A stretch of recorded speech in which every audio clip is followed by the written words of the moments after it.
here's the $64 million statement. If we do not identify the globalists as the culprits of this, they're going to continue the collapse because it's designed, they brag it is, to consolidate power as they pose as the saviors. So they're always busy telling you you're not in a recession or depression, but give us more power or you will be, as they walk us in to this system that they've bragged they're establishing. We'll talk to Max Keiser for the balance of this hour and as much of the next hour as he can do as we take phone calls in the next hour. But first, here's Ron Paul, just an excerpt. The full speech is up at Infowars.com. Ron Paul warns Americans of coming economic collapse, and he's getting into point 3 here. The dollar is inevitable to fail. Will other currencies fail first and then they're all tied to it, or will it fail first?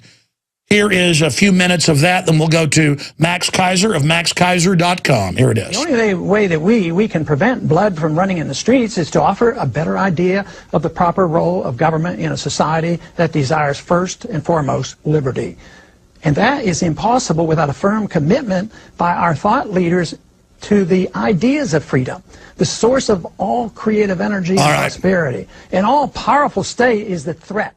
The all-powerful state is the threat. That's what America's built on. And Max Keiser, 3.5 years ago in the Obama deception, broke down exactly what would happen economically, and we've now seen it unfold. He'll be with us throughout the next hour. He joins us from the continent of Europe right now, normally of France. He's in Amsterdam right now. And, of course, Max Keiser is a filmmaker, broadcaster, former broker, and options trader.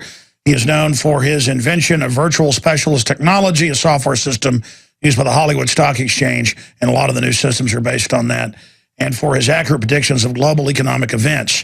He correctly predicted the Fannie Mae, Freddie Mac breakdown and what happened in the Iceland's economy, and it just goes on and on.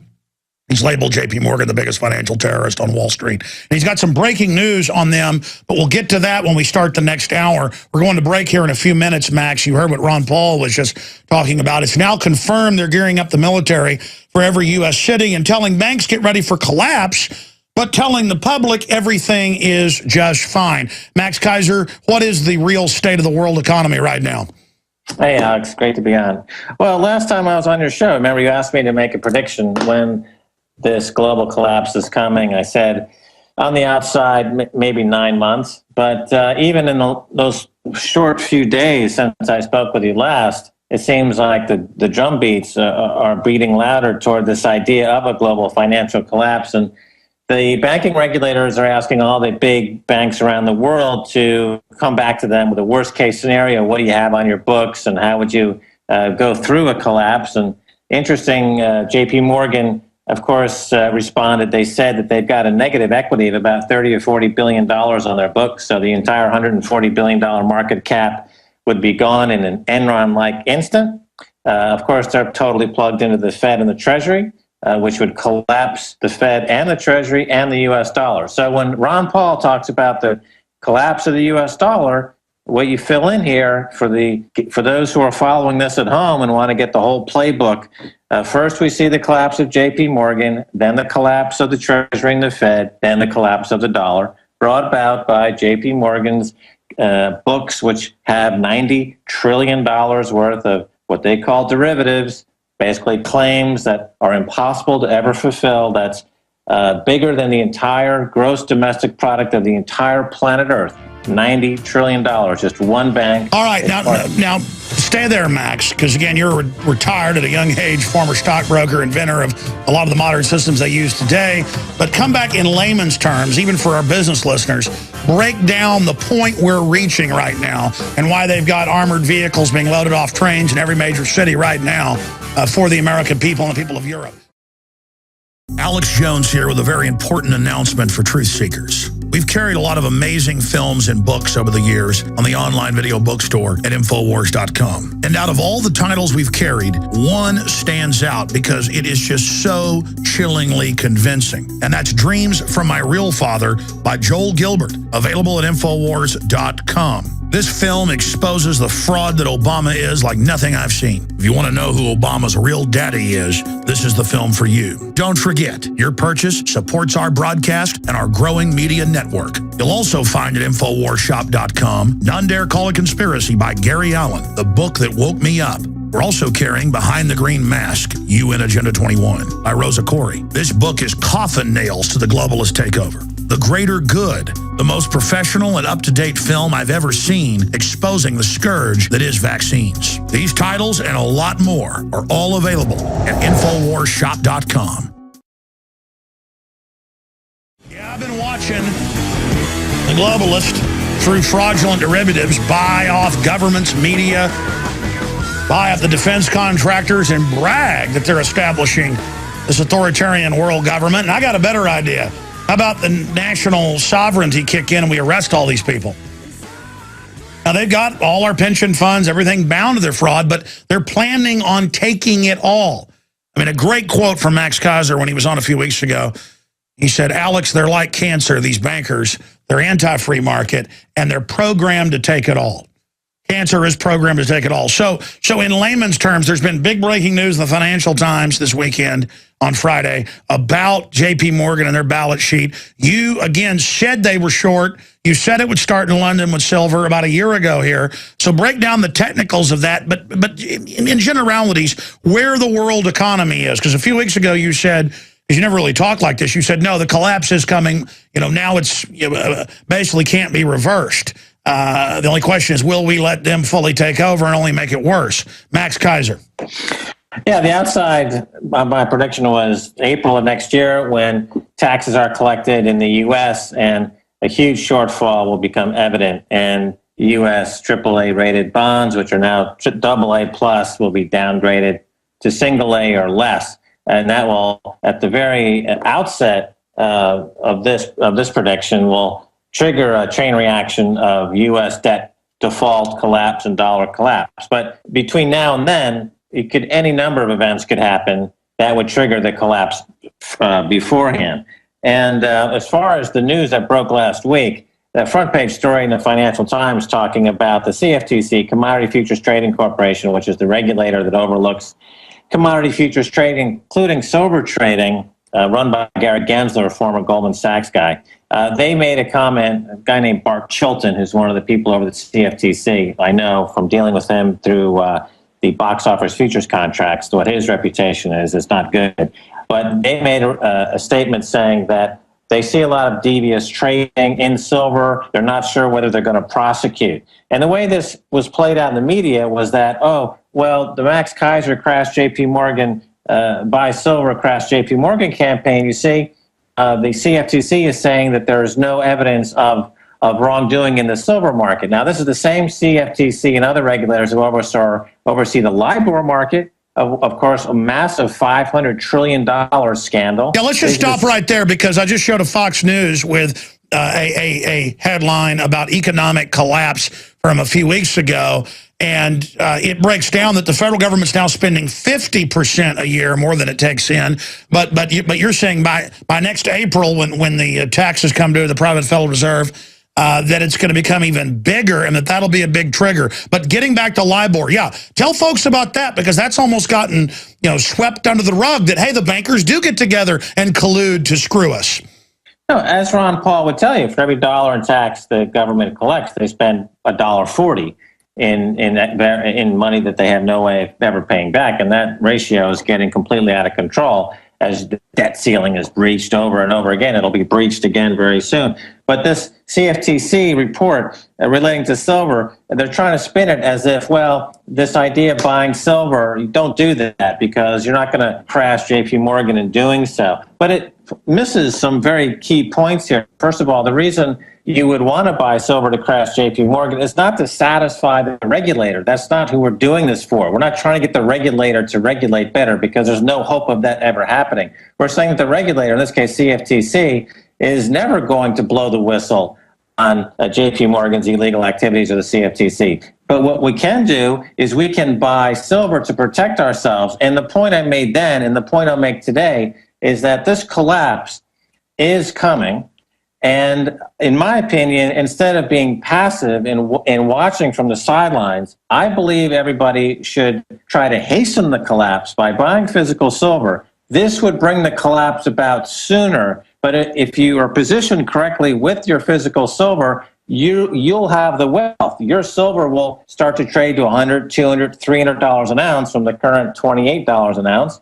The banksters will go bankrupt, and you'll have the money. We'll have the money. Okay, listen, I want to get more into this technical thing later if we talk about the general issues and take some calls. But if you just joined us, London Guardian reported on your plan to expose the fact that J.P. Morgan, from your sources, is manipulating silver prices. I mean, that's like asking if a bear goes to the bathroom in the woods or if the sun comes up in the morning. And now it's back in the Financial Times and the Business Insider, and they have the regulators a year later responding, saying, oh no, don't punch me there. That won't hurt me. I mean, they're crying uncle. They're tapping out. Why would they be squealing now, trying to discredit this idea? Well, we know. Precious metals, but other commodities expose inflation. So the big banks have been in there manipulating. That's not been debated, really, to drive down their prices. But if they go to QE3 in the fall of the winter, it's going to send it racing back up above, even mainline banks. I saw CNBC a few weeks ago saying Morgan Stanley and others are saying $2,000 gold this year. I'm not saying that's going to happen, but this whole, oh, please don't listen to Max Keiser. Having federal regulators, the head regulator respond to you, is that a sign that they're very freaked out right now? Or were they just out of the blue responding to you when they never want to respond to anybody? No, when silver jumped from 25, where we talked about it last year, to 50, that put a serious dent on J.P. Morgan's balance sheet, and we saw evidence of that a couple of weeks ago when they came out with this $2 billion, but then it became a $9 billion loss from what is called the London whale in London. That's a direct result of covering their silver shorts. They use their balance sheet in this smorgasbord of fraud, where they can just move gains and losses from any division of anywhere in the world. And by the way, not to toot your horn again, you did call who had really gotten the $2 billion of MF Global, John Corzine money. You said the head of J.P. Morgan called up and said, I'm going to blow your head off if you don't give me that money. Now, that never came out in the news, but it did come out. The money did go to J.P. Morgan Chase. Yeah, that's right. It did go to J.P. Morgan Chase. I was the first to point that out.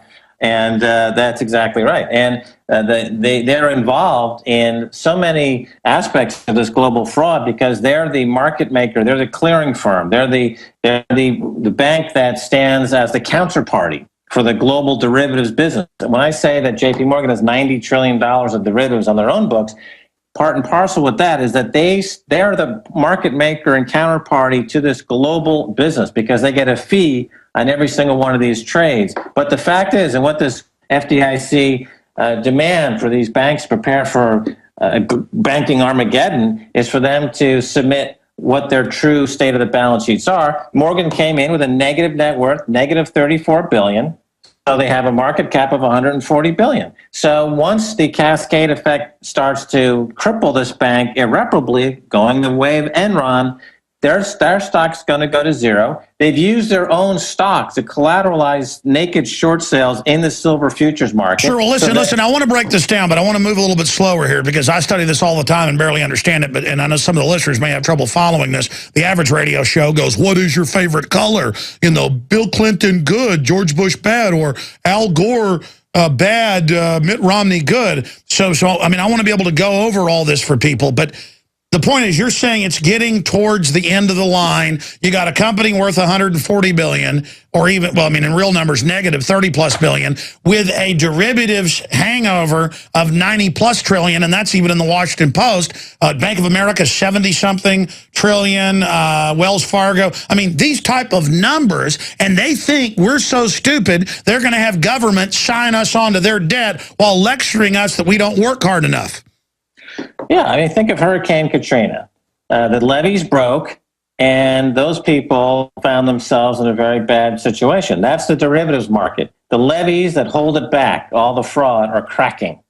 And the global banking is, even the Bank of International Settlements in Switzerland, which is the central bank of central banks, they're issuing warnings internally to these central banks at the Fed, ECB, Bank of England, flashing the warning signs like, you guys need to boost your collateral immediately. You are cracking. You are breaking. Alert, yeah, that's what they're telling them in Reuters. They say, start selling your hard assets now before it plunges. You won't get anything once it starts. We've got to keep the big 6 Federal Reserve banks up. Well, look at what the UK did. In order to support the derivatives market, Gordon Brown, when he was there at the Exchequer, he sold half of Britain's gold supply to satisfy this global derivatives market. Now when the crash is coming, the UK is in a horrible position. They have less than 300 tons of gold. It's one of the worst positions in the world. Only the countries with gold are going to survive this thing. And, interestingly, Italy has 2,500 tons of gold. They're in a good position. The U.S. has 8,000 tons of gold, ostensibly. They're actually, if that gold is there, they're in a relatively good position. The Eurozone has 12,000 Well, we got to go to gold. break, Max. Stay there. Here's the toll-free number to join us. We're going to break it all down in the next hour, 877-789-ALEX. Stay with us. Everything we said came true. Everything we've done's been right. But I want to cover the global meltdown. And can we avert it? Or if we have to go through it, how do we make it not as severe? And how do we make sure the globalists that did this don't get more power out of it, like Ron Paul says in the speech I was just playing excerpts of earlier? Okay? Believe me, folks, I wish I was wrong. I wish Max Keiser was wrong. I wish Bob Chapman had been wrong. I wish Eber Griffin had been wrong. I wish Ron Paul was wrong. I wish all the other economists, Gerald Celente and people were wrong. But the globalists did this on purpose. That's why they've been building up the police state. And now they're saying, oh, we're going to build a police state to keep everybody safe, just like they've done in other cultures and other civilizations. But they engineered it is the point. They don't want things to get better. 877-789-ALEX, 877-789-ALEX. The phones are now open. 877-789-ALEX. 2539 is what Alex translates out to. 877-789-ALEX. Going back to Max Keiser. Max, this is a short segment. Long segment's coming up. But give us a prelude. I want to take a few calls, but I want to get your take on how you see this collapse happening. Like you said, it's in all the big financial publications, but the more elitist ones, mainline pedestrian ones, where everything's fine, invest today, sponsored by Fidelity.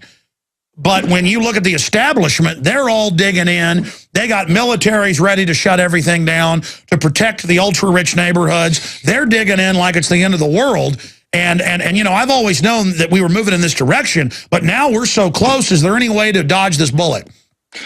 Well, I wanted to draw your attention to something that happened last week, which is very telling. You saw that this UK bank Standard Chartered got caught up in an investigation by a U.S. regulator for laundering money, essentially, for Iran. One of the internal emails from Standard Chartered said when this investigation started a while back, the effing Americans can go F themselves if they think they can tell us how to run our business.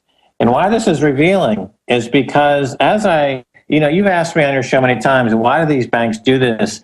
Are they themselves going to perish in the fire of this collapse? And the answer, of course, is yes, but it's a game of musical chairs, and the banks right now are sorting out who is going to survive. Standard Chartered is a huge bank. It's now at war with Wall Street. Wall Street is now at war with the UK banking system. The UK banking system is HSBC, Barclays Bank with LIBOR, HSBC with Mexican drug money laundering cartel, and now Standard Chartered with Iranian money laundering.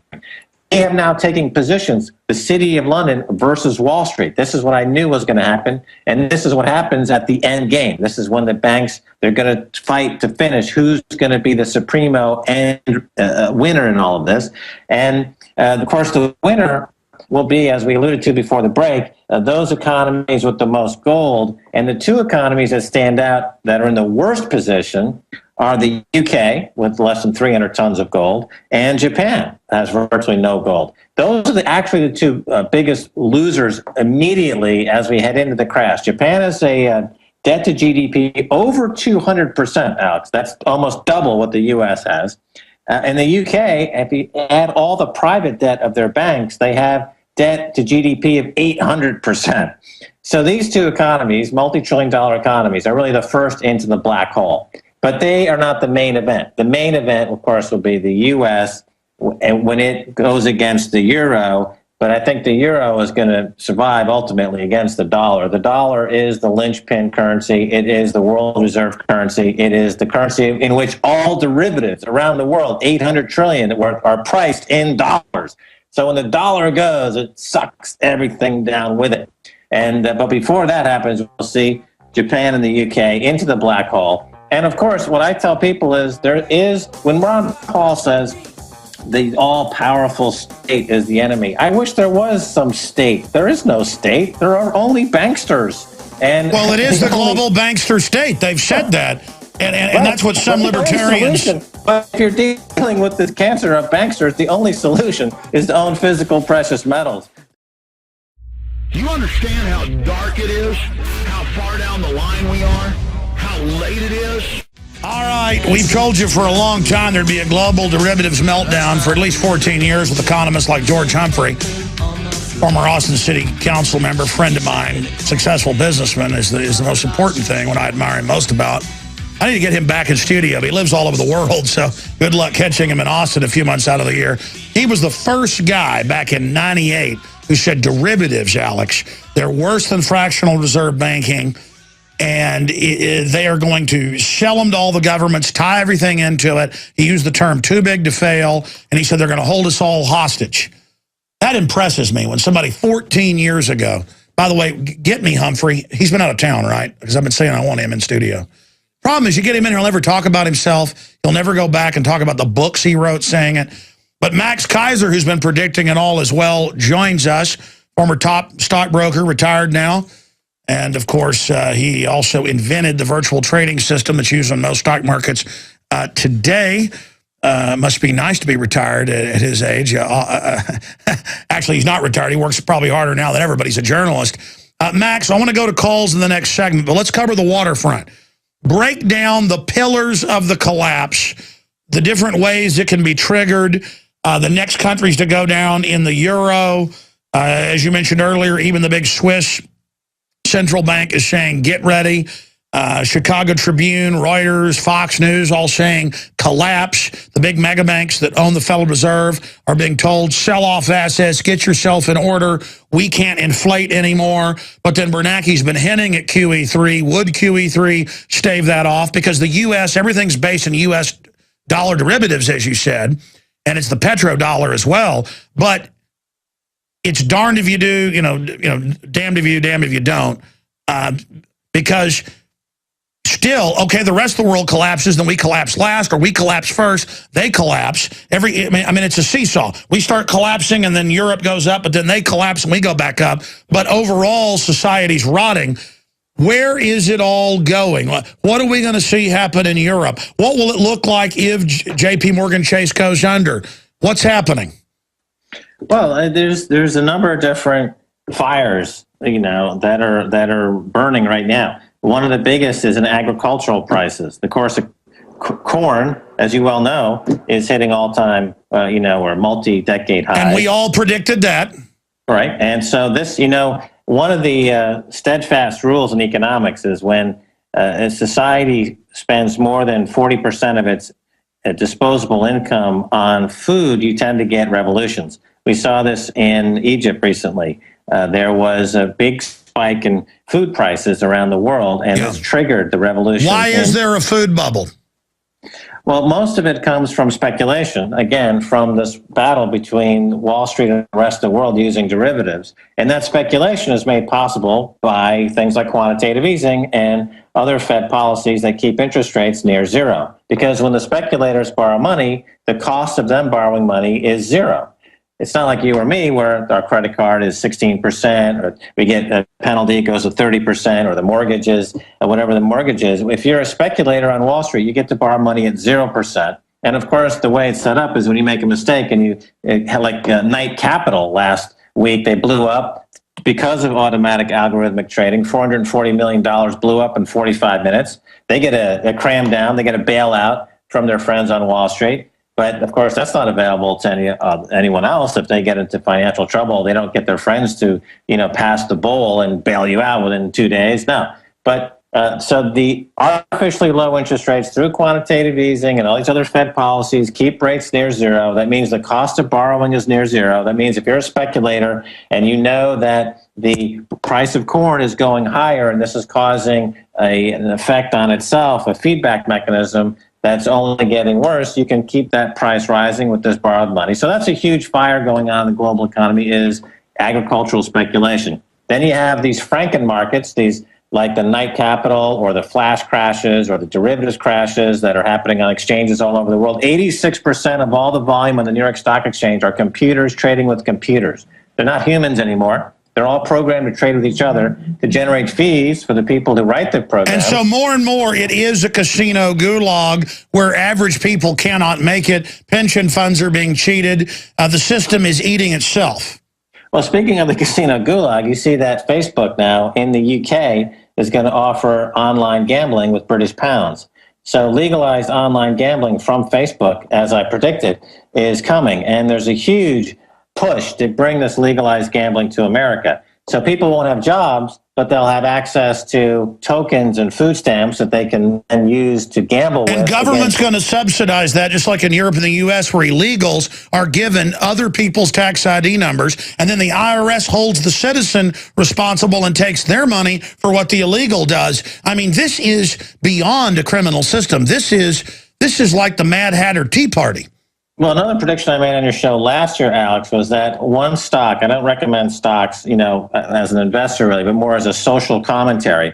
One stock that I said was going to hit new highs was, Corrections Corps of America just hit another new high because the business model of prisons and the corruption in the justice system to get people into prison is feeding that industry in a way that's making private prison operators very wealthy in this economy. So that's the gulag. So here you have Facebook giving online gambling via Facebook. That's the casino. And then Corrections Corps of America is the gulag. And these two are together now. All right, let me ask you this question. I want to ask you how war comes into it, because they always do that near a collapse. And why am I seeing police and military and even mainstream news saying, get ready for martial law in late October, early November? I keep getting that. And I'm not saying that's going to happen, but the police and military are being told that. What do you think's happening there? There's a collapse coming, financial. Look at Greece. Greece collapsed. Ireland basically collapsed. There's pockets of economies around the world that are in collapse. There's depression around the world. The U.S. is going through kind of a stealth depression. If you add up the people on food stamps or people who are uninsured. They've doubled the number of people on welfare in 4 years. I mean, the number of people who are either at or below the poverty line in the U.S. is 100 million people, out of 300 million. These are electronic food stamps. Right. And that, of course, who processes the electronic food stamps? J.P. Morgan. That's one of their big businesses. They're the ones who supply all the architecture and the electronics. So it's a camouflage giant soup kitchen. We didn't have 100 million people at soup kitchens in the Great Depression. Now we do. It's worse than the Great Depression in many ways because they're also you had the Dust Bowl during the Great Depression, so that's similar. Also, you have the Dust Bowl and the Depression equally as you did back in the 30s. But back in the 30s, you had people still on family farms that could grow their own food, but they're criminalizing that, aren't they, Alex? So that those people will end up in prison, and of course they feed Corrections Corps of America, and then they can play gambling on the Facebook Casino Gulag page. So incredible. So it's much worse than the Depression. What about the war card? I mean, obviously that's now steaming ahead off the rails. I mean, that always goes along with this, doesn't it? The war card, to me, is the poor man's election gimmick. The people who are in presidential election cycles, because they're not smart enough to be Wall Street banksters, they're just warmongers. And as they get closer to an election, they'll start a war. Because if they were smart, they'd be on Wall Street making their money that way. It's interesting that Mitt Romney, of course, comes from Wall Street. He's a private equity guy, and he's an asset stripper, and he's a guy who's destroyed, the economy in many, many different ways. It's going to be interesting to see how he plays the war card. The people who are over him, the media companies that, of course, position the war on their network television as a spectacle, they want war, especially as we go into the election cycle. So he may become a warmonger like the rest. He could just be an asset stripper and a Wall Street bankster. I guess he's multi-talented in this way. We'll see. Well, he has promised to be multi-talented. He said, look, I'm not just going to strip companies and ship jobs overseas. Look at his precious Paul Ryan voted for the banker bailout, but he's hailed as the most conservative person since Ronald Reagan or something. I thought that was Ron Paul. Well, that's kind of a different topic, really. I hear the music. I think we're going to break now. Yes, we are. Max Keiser is our guest of MaxKeiser.com. I'm Alex Jones. Max So I want to go to calls, and before we leave here today, I want to get your take on if it does go with the death of the dollar first, because mathematically, as you and others have broken down, countless economists, even Fox News analysts are having, their economists are having to say there's no way out of this derivatives. You either write it off and then the big banks hold everybody hostage, or you're held hostage by them while they slowly strangle you, and obviously that's the worst option. But before you leave us today, I want to get your take on what that progression of collapse would look like. I've got a good idea, but when they've got the military preparing for re-education camps and it's declassified, that's even freaking me out. I mean, as much as I study this, and it's like, wow, it's really re-education camps, really in America? But I guess it happened everywhere else. Yeah. Well, I mean, I always go back to the Enron example, because here's a company that up until the very last moment was considered to be the smartest guys in the room, a model company. They were on the cover of many magazines. And then within 24 hours, they went to zero. Stock went to zero, $80 billion in losses, because there was a total fraud. They had many, many off-balance sheet special purpose And entities. how much bigger is this fraud compared to theirs? Well, it's global. It's a global fraud, but it's run by the same guys doing the same things. Everyone who left Enron got jobs at other banks doing the same stuff, and they've all working together now on a global basis. How bad will it get? Is there any way out?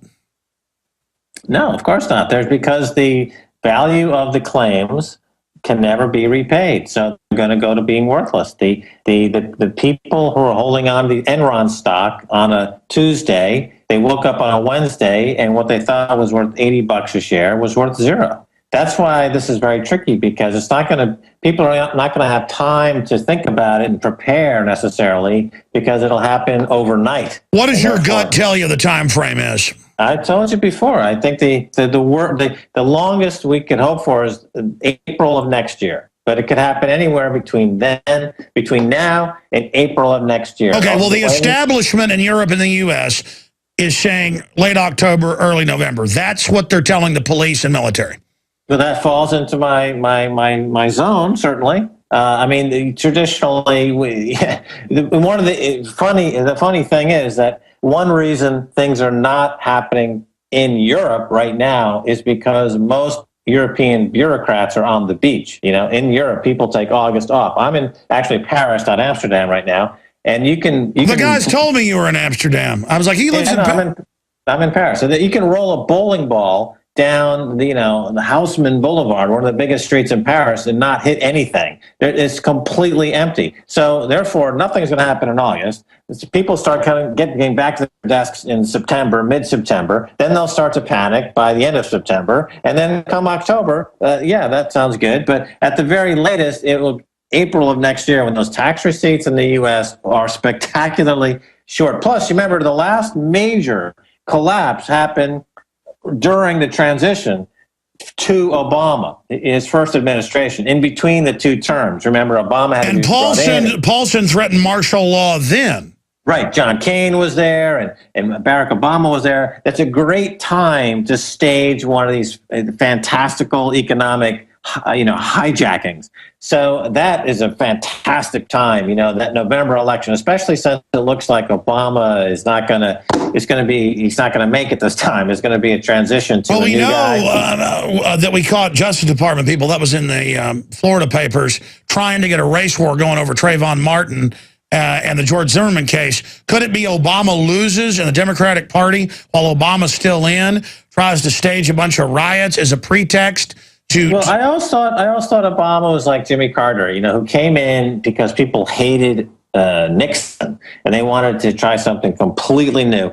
People really hated Bush by the end of his administration, and they just threw like a Hail Mary pass. They said, let's go with something completely different. Barack Obama, okay, he's a one-term guy. Now we're going back to business as usual, probably with this other guy, Mitt Romney. But during that time, there's an interregnum between the two administrations that where people aren't sure what they're doing, what the jobs are. It's the perfect time for Wall Street to push the sell button, cause a collapse, put a gun to Congress's head, and say, do as we do, or there's going to be martial law or whatever. They give us more money, give us another big bonus. And by the way, that was on, I had the congressman on first when that happened in early October, and people didn't believe it was really the congressman. I had two of them on, and then later they said it a week later on C-SPAN, and that pulled my bacon out of the fire, because sometimes this stuff's so crazy, people think I'm making it up and have fake congressmen on. Folks, we're the opposite of the onion. We're trying to get it right where they try to get it wrong. But that's on record. They threaten martial law, tanks on the streets, blood on the streets was the quote. And you just heard Ron Paul earlier saying we've got to avert blood in the streets. Folks, this is a big deal because, as Max said earlier in the last hour, during the 10 years of the Great Depression, major universities estimate 7 million people starved to death or died via complications from malnutrition. Okay, let me jump in here for a second. 90% were agrarian then. Now 90% are urban's my point.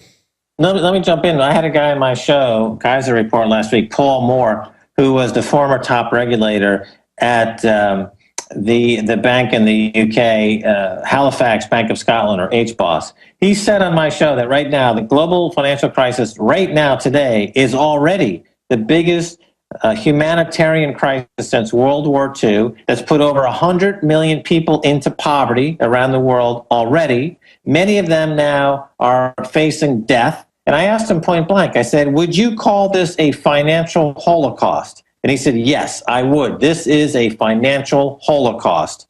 And it's already in progress. 100 million have been thrown into poverty in the last 5 years. Many of them, 6 million, 7 million, are now either dead or facing death imminently. That's a holocaust. We're witnessing a financial holocaust. Well said, and the perpetrators are up there posing as the saviors. Let's go to MJ in Chicago, go to break, and come back with the rest. MJ, first caller. You're on the air with Max Keiser. Hello, Alex and Max. Mike, I have a quick question in regards to being a business investor in commercial real estate. Given the tragedy that's about to happen, is it wise to still try to do business, even as far as trying to refinance with the banks, even though they're insolvent? All right, MJ, I'm going to jump off. Thanks for the comment. Your radio's on. Go ahead, Max. Comments on that. Well, the best commercial real estate to buy into right now is the prison industry. They get huge subsidies from the government. They treat it like a real estate investment trust or a REIT, which gives them additional benefits that you don't get through a normal real estate vehicle. And it's a growth industry. That's the only real estate I would invest in is prisons. And I made that comment last year, and that's one stock that I know about is making new all-time highs. And that is the best real estate play you can go for. Yeah, and then you could also invest in children's cancer. That's way up with all the shots and the GMOs by design, killing us. You can invest in dying children. I mean, just basically anything evil is drones. The defense contractors making those, they're doing well. I mean, if there was a Satan Inc., that would be good to invest in, correct, Max? Well, yeah, and I take your point. And the Monsanto, they're the ones who do the genetically modified seeds. Their stock's doing well. Halliburton, all the defense contractors, all the big oil companies, Corrections Corps of America. These are companies that are making money in this environment. Stay there. We got to go to break. We're going to come back with more calls. But folks, invest in guillotine companies that are going to chop your own head off. Invest in a straight razor company, to slit your own throat. It's a great idea. In fact, invest in children that will roast your own child. Well, I got to say, the war is not over. These crooks could all just go to jail. There are ways to reverse this. Ron Paul, Webster Tarpley, many other economists we've had on have broken down ways out of this. All of them are rough, but nothing as rough as going into the tyranny these people have set up for us because they've designed this implosion. We sell a book that woke me up that was written in 1972, None Dare Call It Conspiracy by Gary Allen and Larry Abraham, available at InfoWarsShop.com. Also, Invisible Empire, A New World Order Defined, a film I produced, breaks down their plan to take over through fraud. And Fall the Republic, I put out 3 years ago, predicted what we're now facing, all available at InfoWarsShop.com or link through at Infowars.com. And it is your purchases of books and videos like Behold a Pale Horse, hosted by Charlie Daniels, available at Infowars.com, that exposes the Agenda 21 New World Order plan. You've got the highest quality water filters, discounted everything right there at InfoWarsShop.com, including Infowars.com. Patriot Apparel, you'll certainly turn heads and meet like-minded liberty lovers. InfoWarsShop.com. Okay, Max, we've got to move really, really quick, but I briefly, because I saw a question on my Twitter, Real Alex Jones, asking, hey, what's Max's take on the fact that they admit al-Qaeda works for the West? Yeah, I mean, sure, we knew things have been corrupt for a while, but what's this total disconnect with reality now and just open, pure evil where they say, give your rights up for al-Qaeda, but al-Qaeda are heroes fighting in Libya and Syria for NATO, and the CFR came out last week and praised al-Qaeda and what great fighters they are and said, quote, we need al-Qaeda. I mean, I thought al-Qaeda was the ultimate evil. Right. Well, yeah, they're switch hitters. You know, they go either way. They're the transsexuals of evil.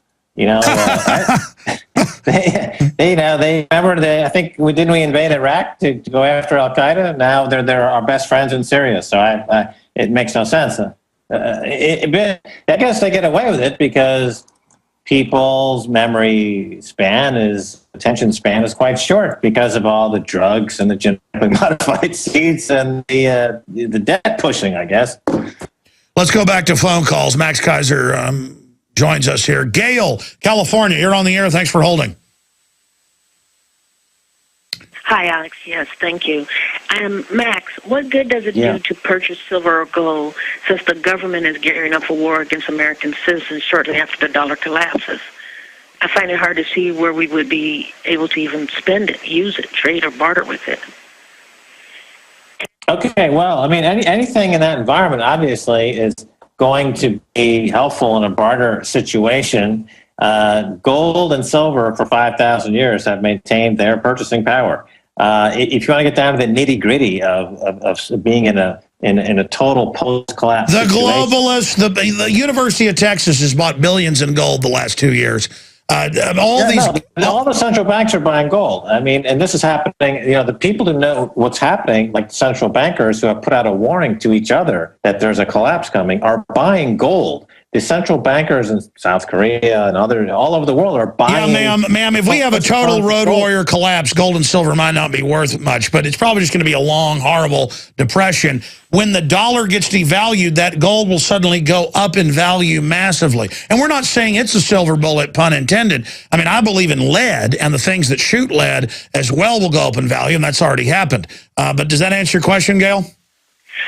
Yes, it does, but I just wanted to know if there's an investment firm that he would recommend so we can avoid the sharks out there ready to rob us blind. I'll leave that to Alex to fill you in on. They're recommending any investment firms, but I mean, one thing is the people I know are looking at are so-called junk silver.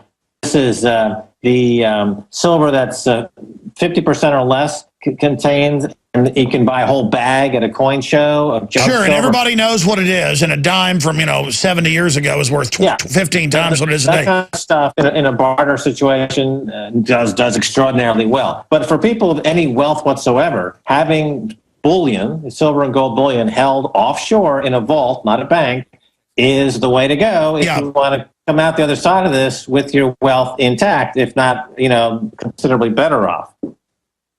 Well, I mean, let me just say this. Yes, one of my big sponsors is Midas Resources, but when I buy gold, I get it from them because when you buy bullion, gold and silver from them, they've been around 15 years, before that other company even longer, you get it. It's very well priced, extremely competitive.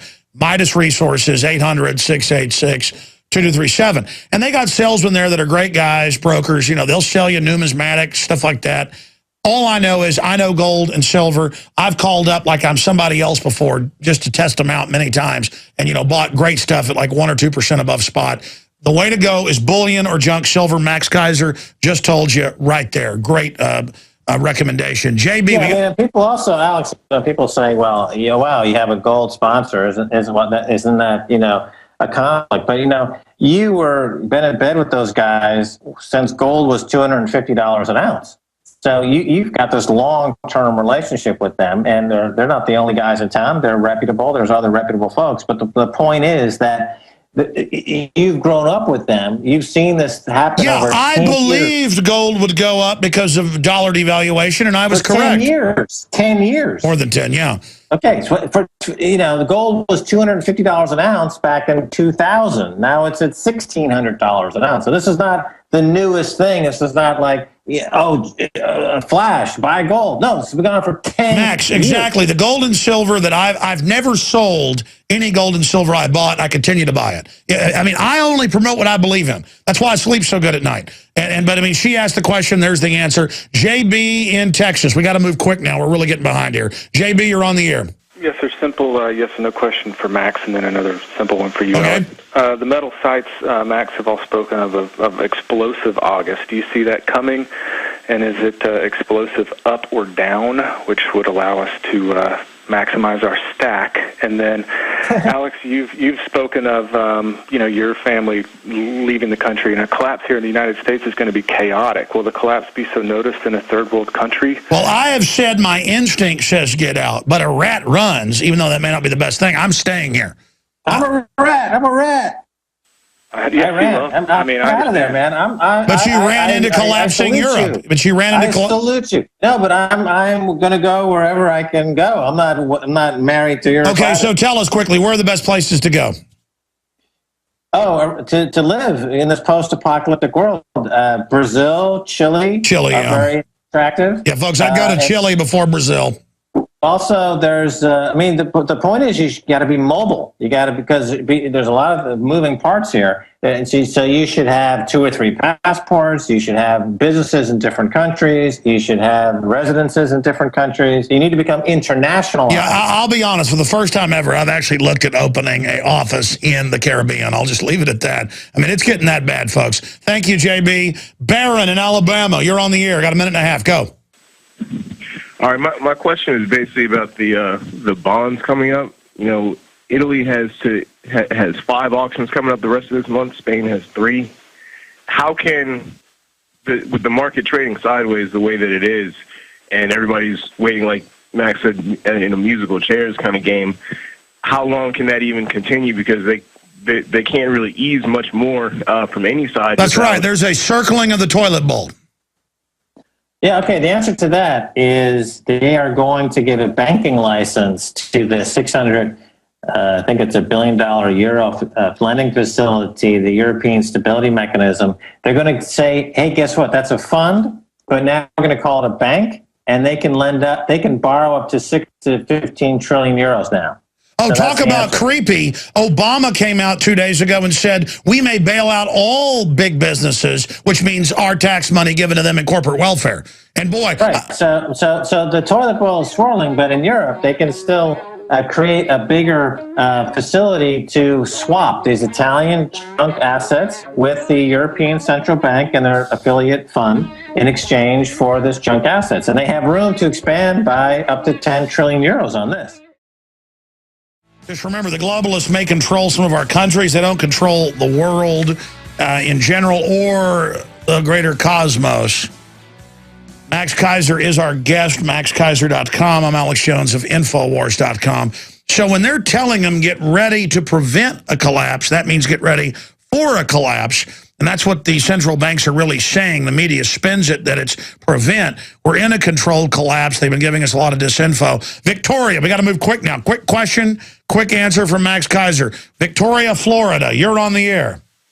Hey, guys. Thanks a lot for having me talk to you about Florida. 95% of the fraudulent tax returns are coming from Florida, so says the agent that I spoke to the day before you guys broke the story about this huge fraud.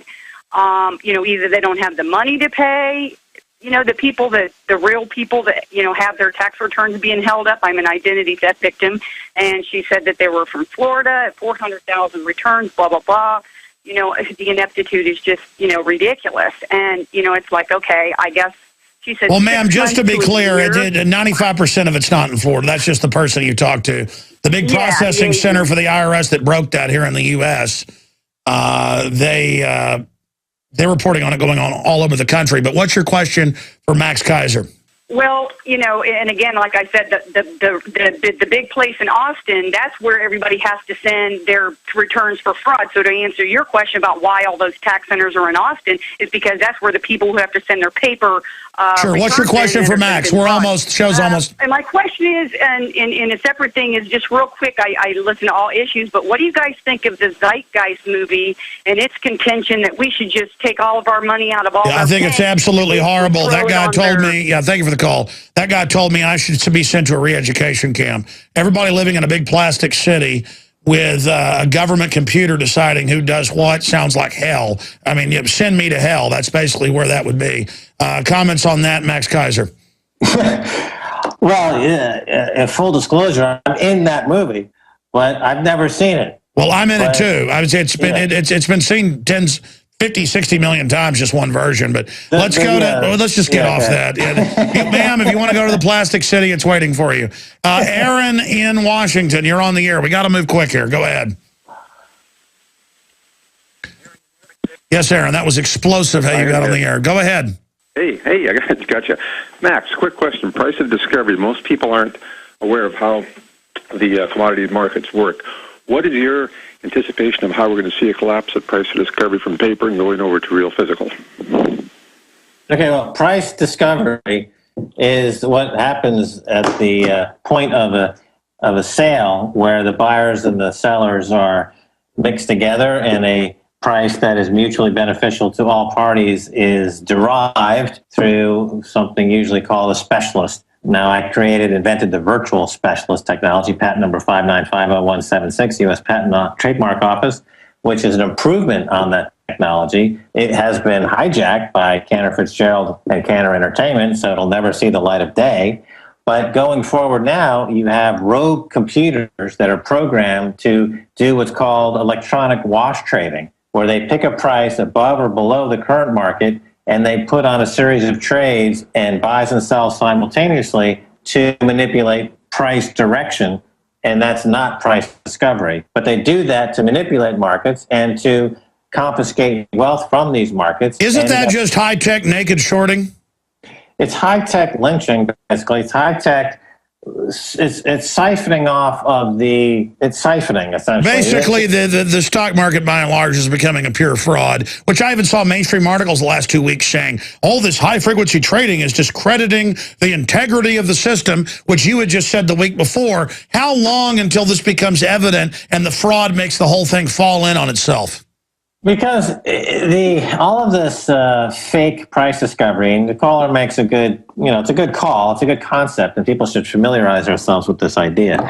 But it hollows out all of the what you could call collateral of the system. So you have transactions, you have trades, you have fees, but there's no collateral backing it up. So the only thing that is backing it up are these 0% interest rates that allow for unlimited borrowing at zero cost. Sure, so we're fueling the speculators. Got to jump to another call. Jeff in Michigan, you're on the air, and then James. Go. Hello, Max. My question is, you're more familiar with what has gone on recently in Greece and the people's reaction. Do you believe the banks are going to, in order to keep the public's confidence in them, are they going to try and blame a collapse on a war, on the drought, or something other than their derivatives, or will it be transparent to the public and they'll... Yeah, how did they Svengali that the Greeks are lazy, that's why their government signed them on to Europe's debt to turn it around backwards? I mean, where is that going? Well, scapegoating is a known psyops, isn't it? We saw that in Europe in the 30s. One group had their wealth confiscated, and then they were scapegoated. They were called vermin by the other side. And then they eventually were all incinerated. And when Paul Moore says we're going through a financial holocaust with 100 million people already put into poverty by the crisis over the past 5 years, with millions now dead or dying, this is exactly what is going on. And they will use any event that they can to mask the Holocaust. It could be an agricultural drought. It could be a spike in food prices. It could be a collapse of a bank. That's one that they use often and quite effectively. Then one of these too big to fail banks collapses. Could be Standard Chartered. Could be HSBC. Could be Bank of America. Suddenly now there's a crisis. Suddenly now there's... Point is, the whole system is based on massive fraud. Thank you, Jeff. James in North Carolina, you're on the air. Welcome. Hi, thanks for the time. Two quick questions. One, Max, will the Euro Swiss floor at 120 hold? No. No. Okay. That's a short answer. The other question is, I'm holding a bunch of puts on Morgan. If the stock goes to zero, will I get paid, or will they just say, yeah, we owe you the money, there's the door, you won't see it? Well, you have good company there, because I believe Jim Rogers is also short J.P. Morgan. He's a big time money manager. But the puts, if you're short, you go through the Options Clearing Corporation, which I guess if Morgan goes under, they will have trouble matching trades. So yeah, but the governments will just pay it off in devalued dollars and other currencies. The problem is that'll bring in hyperinflation. I believe they're going to continue to bail out and pay all this off. It's just going to go into hyperinflation. Max? Yeah, well, the caller was asking specifically about the workings of the options market. And having been an options broker on Wall Street for many years and one of the biggest options producers in the Shearson-Lehman-Hutton system, I would not hold those contracts. So you think they may actually stick people that are trading. All right, got it. Kind of like we saw in the MF Global. Thank you, James. Other question? Will I see volatility increasing in J.P. Morgan between now and the time that the derivatives come home to roost? All of the trades are computer generated, and you see, for example, in the volatility index, which is called the VIX, the VIX, it's not reflecting the true underlying volatility. So all of the signifiers that would tell you how bad the volatility is are being curbed. They're being shut down with all this computer trading. So you can't get a good read. Exactly. As it gets more and more fraudulent, they scramble the numbers more and more, which fogs the whole system. Thank you, James. Audrey in Dallas, and then Peter. We're getting everybody in. Audrey, quick question. All right, my question is, Angela Merkel has been front and center in Europe, with Germany being the big powerhouse economically speaking, and it's come out recently that their economy is finally on the chopping block. What's the trigger to watch for as far as Germany's collapse? Well, we've been saying Germany is really the big beneficiary in all this. Before the euro was created, they were forbidden from reuniting. Then magically with the euro came the reunification of Germany, and they're the biggest winner so far, because if they go to a European-wide fiscal consolidation policy, it'll be run out of Berlin and out of Frankfurt. So they potentially... Yeah, Germany is now conquering economically. Yeah, they are doing what they have tried to do before, and a lot of people call it the Fourth Reich. And, keep in mind that Germany unemployment number are very strong. They have very strong employment numbers. Their social welfare system, the healthcare, et cetera, is in surplus. And their export market, as long as they're in the euro, and the euro is weak, their export market thrives. They don't want to leave the euro, because then they... Basically, it's like you said, musical chairs, but the people are also got musical hand grenades, and who knows who the hand grenade's going to explode in their hand, but it's going to kill everybody in the room. Here's a prediction, a wild card prediction. Everyone has been talking about China as being the next superpower. I disagree. I think China's going to collapse. I think the next superpower is going to be Germany. I've been saying that for 2 years now. I agree with you. I agree. The euro rising. Absolutely. Well, the Deutsche Mark could rise, but the reconstituted, Eurofied Deutsche Mark run out of Berlin. Max, we got to get you back on later in the week, like tomorrow at 11 a.m. Central. Infowars.com. Visit Infowars.com and PrisonPlanet.com. When you're on the site, you can also tune in 24 hours a day to my daily radio broadcast. There's also a free iPhone app to listen to the syndicated radio show when and where you want.